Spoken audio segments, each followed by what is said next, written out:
Bismillahirrahmanirrahim. Assalamu alaikum. Welcome to GST Science Preparation. Hope you are doing well. So असी class 9th chapter number 4 जी रिव exercise solve कर चुका आहियूं ऐं उनजा कुझु टॉपिक्स जेके आहिनि उहे पाण पढ़ी चुका आहियूं. सो हाणे उनजी जेको आहे असीं पाण रिव एक्सरसाइज सॉल्व कंदासीं. पर रिव एक्सरसाइज सॉल्व करण खां पहिरियां पाण वटि हिते टॉप ते हिकिड़ो नड़ो टॉपिक लिखियलु आहे त जेकी पाण वटि सेल्स हूंदा आहिनि उन जेकी डेथ थींदी आहे उहा ॿिनि तरीक़नि सां थींदी आहे.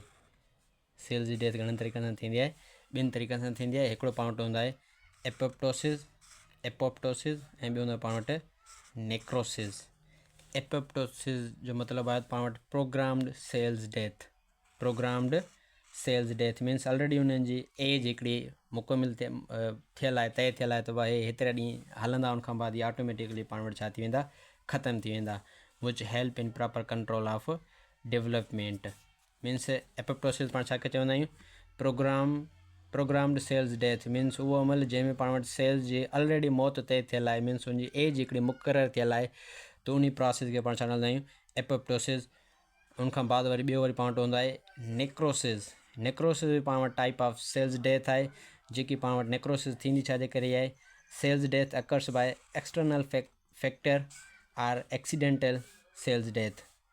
मीन्स सेल्स जी डेथ जेकॾहिं पाण वटि कंहिं एक्सटर्नल फैक्टर्स जे करे थिए, जीअं पाण खे को धकु वग़ैरह लॻंदो आहे, पंहिंजा सेल्स जेको आहे छा थी वेंदा आहिनि, डैमेज थी वेंदा आहिनि, ख़तमु थी वेंदा आहिनि या मरी वेंदा आहिनि. त या वरी पाण वटि को बि एक्सीडेंट वग़ैरह थींदो आहे त उन दौरान पंहिंजा सेल्स छा थींदा आहिनि, पाण वटि सेल्स जी डेथ थी वेंदी आहे, त उन प्रोसेस खे पाण छा हलंदा आहियूं, नेक्रोसिस. ऐं वरी जेकॾहिं पाण वटि कुझु सेल्स अहिड़ा हूंदा आहिनि जंहिंजी पाण वटि ऑलरेडी एज जेकी आहे उहा पाण वटि तय थियल आहे त बाबा हीअ हेतिरा टाइम हलंदा, उनखां बाद ऑटोमेटिकली ख़तमु थी वेंदा. जीअं मिसाल पाण वटि आहे WBC वाइट ब्लड सेल्स, जंहिंजी पाण वटि एज जेकी आहे उहा पाण वटि घणी आहे, 120 डेज़ आहे, मीन्स 120 ॾींहं. उनखां बाद उहे जेके बि सेल्स हूंदा WBC ऑटोमेटिकली पाण वटि ख़तमु थी वेंदा ऐं उनजी जॻह ते पाण वटि न्यू सेल्स अची वेंदा. सो इहे पाण वटि टाइप ऑफ सेल्स डेथ हुई, त पाण वटि सेल्स जी जेकी डेथ थींदी आहे ॿिनि क़िस्मनि सां थींदी आहे. सो अचो पाण जेको रिव एक्सरसाइज सॉल्व कयूं. रिव एक्सरसाइज में पाण वटि MCQs आहिनि. MCQs नंबर पहिरियों आहे पाण वटि विच प्रोसेस इन्वॉल्व माइटोसिस. त माइटोसिस में पाण वटि हिकिड़ो प्रोसेस इन्वॉल्व हूंदो आहे. माइटोसिस पाण type of cell division in which a parent cell is divided into 2 daughter cells with same number of chromosomes is called mitosis. Means अहिड़ी टाइप ऑफ सेल डिवीजन जंहिंमें पाण वटि हिकिड़ो पेरेंट सेल ॿिनि daughter cells में divide थी वञे ऐं नंबर ऑफ क्रोमोसोम सेम रहे, त उनखे पाण छा चवंदा आहियूं, माइटोसिस.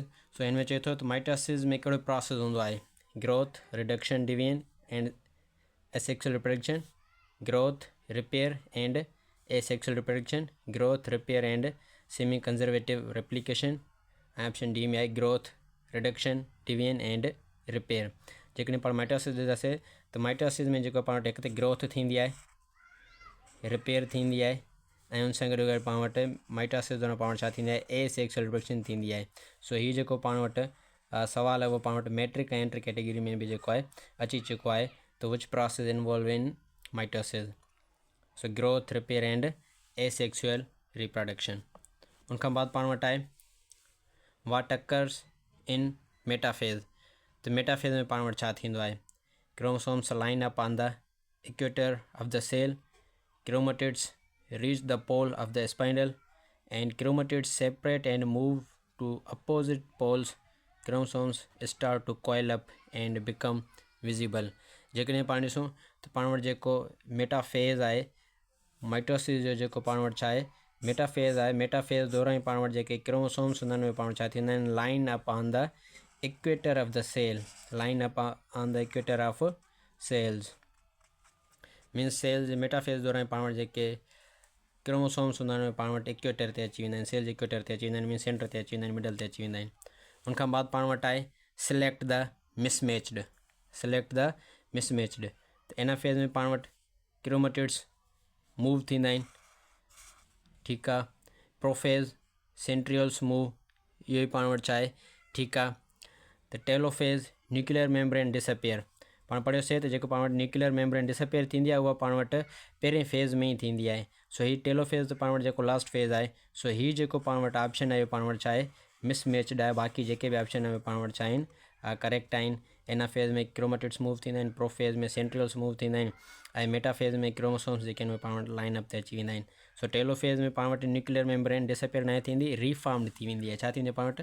रीफॉर्म थी वेंदी आहे। सो हिते पाण वटि चए थो जेको आहे डिसअपियर थी वेंदी आहे। सो ही पाण वटि छा आहे? मिसमैच्ड आहे। उनखां बाद पाण वटि आहे which process occurs during prophase of mitosis in an animal cell. त एनिमल सेल में जेको पाण वटि माइटोसिस थींदो आहे, एनिमल सेल में जेको पाण माइटोसिस थींदो आहे, माइटोसिस जे प्रोफेज दौरान पाण वटि जेको आहे छा थींदो आहे? डिवीजन ऑफ सेंट्रोमेयर्स, ऑप्शन बी आहे फॉर्मेशन ऑफ क्रोमोसोम्स, ऐं ऑप्शन सी आहे replication of DNA, option D आहे सेपरेशन ऑफ सेंट्रियोल्स। सो पाण वटि एनिमल्स में जेको पाण वटि माइटोसिस हूंदो आहे उनजे प्रोफेज में पाण वटि छा थींदो आहे? Separation of centrioles. छा थींदो आहे पाण वटि? सेपरेशन ऑफ सेंट्रियोल्स, यानी उनमें सेंट्रियोल्स जी पाण वटि छा थींदी आहे? सेपरेशन थींदी आहे। उनखां बाद पाण वटि आहे sequence of physiological change by which cell commit suicide. Means अहिड़ो प्रोसेस जंहिंमें पाण वटि सेल जेको आहे सुसाइड कंदो आहे। सुसाइड जो मतिलबु आहे त उहो पंहिंजे पाण खे ख़तमु करे छॾींदो आहे। उनजी एज पूरी थी वेंदी आहे, जंहिं लाइ उहो ख़तमु करे छॾींदो आहे। त उन चेंज खे, उन प्रोसेस खे पाण छा जो नालो ॾींदा आहियूं? Apoptosis, necrosis, autophagy, both A and B। सो पाण खे ख़बर आहे, पाण पढ़ियासीं त जेके पाण वटि जंहिं प्रोसेस में सेल कमिट सुसाइड, सेल ख़ुदकुशी कंदो आहे, सेल ख़तमु थी वेंदो आहे, ऑटोमेटिकली ख़तमु थी वेंदो आहे, उहो प्रोसेस पाण वटि कहिड़ो आहे? एपोप्टोसिस आहे। कहिड़ो पाण वटि? एपोप्टोसिस। पाण मथे पढ़ियासीं हिन में त पाण वटि एपोप्टोसिस छा आहे? पाण वटि प्रोग्राम्ड सेल डेथ आहे। उहो प्रोग्राम डेथ सेल आहे जंहिंमें पाण वटि सेल जेको आहे ऑलरेडी ख़ुदि ब ख़ुदि जेको आहे पाण वटि मरी वेंदो आहे, जंहिंमें उनजी तय थियल हूंदी आहे। सो हिन में पाण वटि कमिट सुसाइड जो मतिलबु आहे त उहो पाण ई ख़तमु थी वेंदो आहे, उनजी एज हिकिड़ी मुक़ररु थियल हूंदी आहे। ऐं उनखां बाद पाण वटि नंबर 6 आहे choose the incorrect statement regarding meiosis. Meiosis जो जेको पाण वटि हेठिन में कहिड़ो जेको स्टेटमेंट आहे उहो पाण वटि मियोसिस जे बारे में जेको आहे छा आहे? इनकरेक्ट आहे। छा आहे पाण वटि? इनकरेक्ट आहे। उनखे जेको आहे सिलेक्ट कयो। हाणे मियोसिस पाण छा खे चवंदा आहियूं? पहिरियां पाण पढ़ीसीं माइटोसिस, वरी मियोसिस। मियोसिस बि पाण वटि टाइप ऑफ सेल डिवीजन आहे। छा आहे पाण वटि? Type of cell division in which our parent cell is divided into 4 daughter cell। Mitosis में 2 daughter cells ऐं मियोसिस में पाण वटि 4 daughter cells with half number of chromosomes. हुन में पाण वटि सेम नंबर हुयो ऐं हिन में वरी पाण वटि half number of chromosomes, half number of chromosomes. Meiosis पाण वटि type of cell division in which our parent cell is divided into 4 daughter cells with half number of chromosomes is called meiosis. ऐं meiosis पाण वटि थींदी छा जे लाइ आहे? या गेमेट फॉर्मेशन जे लाइ थींदी आहे। स्पर्म्स जेके सेल्स हूंदा आहिनि उन्हनि जे लाइ, या जेके पाण वटि रिप्रोडक्शन, सेक्सुअल रिप्रोडक्शन थींदी आहे उनजे लाइ पाण वटि जेको छा थींदी आहे? मियोसिस थींदी आहे। सो मियोसिस जे बारे में जेको पाण वटि इनकरेक्ट स्टेटमेंट आहे उनखे पाण खे छा करिणो आहे? फाइंड करिणो आहे। सो ऑप्शन ए में आहे maintain chromosomes number from generation to generation, ऐं ऑप्शन बी में आहे reduce the diploid number of chromosomes to half, ऐं ऑप्शन सी में take place in germ cells to produce gametes, production of new somatic cells from germ cells. So हिन में पाण खे छा ॻोल्हणो आहे? इनकरेक्ट ॻोल्हणो आहे। ऐं जेकॾहिं पाण ॾिसूं त हिन में जेको पाण वटि करेक्ट आहे उहो ऑप्शन पाण वटि कहिड़ो आहे? सो हिन में पाण वटि जेको डी ऑप्शन आहे उहो पाण वटि छा आहे? इनकरेक्ट आहे। छाकाणि त पाण वटि मियोसिस दौरान पाण वटि जेकी production of new gamete cells थींदी आहे from germ cells, germ cells में पाण वटि गेमेट सेल्स ठहंदा आहिनि, त पाण वटि सोमेटिक सेल्स न आहिनि ठहंदा। सोमेटिक सेल्स पाण वटि माइटोसिस दौरान जेको ठहंदा आहिनि, बॉडी सेल्स आहिनि जेके पंहिंजी ग्रोथ जे लाइ जेको कमु ईंदा आहिनि। सो मियोसिस दौरान पाण वटि जेको आहे कहिड़ा सेल्स ठहंदा आहिनि? गेमेट सेल्स ठहंदा आहिनि। सो इहो जेको पाण वटि डी ऑप्शन आहे पाण वटि छा आहे? इनकरेक्ट आहे। ऐं उनखां बाद पाण वटि आहे a type of cell division in which spore mother cells produce spores. A type of cell division in which spore mother cells produce spores. अहिड़ी टाइप ऑफ सेल डिवीजन जंहिंमें पाण वटि स्पोर मदर सेल्स जेको आहे spores produce कंदा आहिनि, त उनखे पाण छा चवंदा आहियूं? Amitosis, mitosis, meiosis, both A and C। So in type of cell division in which spore mother cells produce spores is called meiosis. उनखे पाण छा चवंदा आहियूं? मियोसिस चवंदा आहियूं। ऐं उनखां बाद पाण वटि आहे stage of mitosis in which chromatids reach the pole and their movement causes. अहिड़ी माइटोसिस जी स्टेज जंहिंमें पाण वटि क्रोमेटिड्स जेके आहिनि उहे ईच पोल जी तरफ़ अची वेंदा आहिनि ऐं उन्हनि में जेका मूवमेंट थींदी आहे त उनखे पाण छा जो नालो ॾींदा आहियूं प्रोफेज़, मेटाफेज़, एनाफेज़ एंड टेलोफेज़। सो इन जो जेको पाण वटि करेक्ट ऑप्शन आहे पाण वटि कहिड़ो आहे टेलोफेज़। कहिड़ो आहे पाण वटि correct option telophase means stage of mitosis in which chromatids reach the pole and their movement cause उनमें जेकी मूवमेंट थींदी आहे कहिड़े फेज़ में थींदी आहे पाण वटि टेलोफेज़ में थींदी आहे। Stage of mitosis in which centromeres shorten and the paired chromatids are pulled away from one another means stages of meiosis। meiosis जो आहे स्टेज जंहिंमें पाण वटि सेंट्रोमियर्स जेके पाण छा थी वेंदा आहिनि शॉर्ट थी वेंदा आहिनि ऐं जेके पाण वटि पेयर्ड क्रोमेटिड्स हूंदा आहिनि उहे पाण वटि हिक ॿिए खां जेको आहे परे थी वेंदियूं आहिनि त उहो पाण वटि कहिड़े में थींदो आहे एनाफेज़ 2, मेटाफेज़ 2, टेलोफेज़ 2 ऐं उन सां गॾो गॾु आहे पाण वटि आहे प्रोफेज़ 2। सो जेके पाण वटि stage of mitosis in which centromere shorten and the paired chromatids are pulled away from one end other are called anaphase 2।